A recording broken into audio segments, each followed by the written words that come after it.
বহু চেষ্টা করলে, এখন যারা নিশ্চুপ ছিল তোরা তা না, কিছু মানুষ তো এখন তোমাকে চ্যালেঞ্জ দিচ্ছে যে আমাদেরকে আযাব দেখান।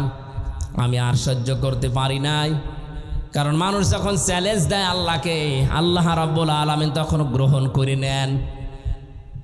তিনি জানিয়ে দিলেন নূহকে আন্নাহু লা ইউমিনা মিন কওমিকা, আপনার এই জাতির ভেতর থেকে আর কেউ ঈমান আনবে না।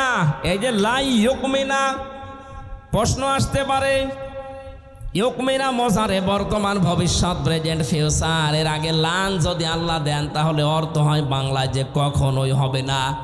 হেদায়েত দেওয়ার একচ্ছত্র মালিকানা কার বলেন তো? কোন নবীকে আল্লাহ দিয়েছে? আরো জোরে বলেন। সেই নবীকে আল্লাহ জানাচ্ছেন যে আপনার জাতির আর কেউ ঈমান আনবে না।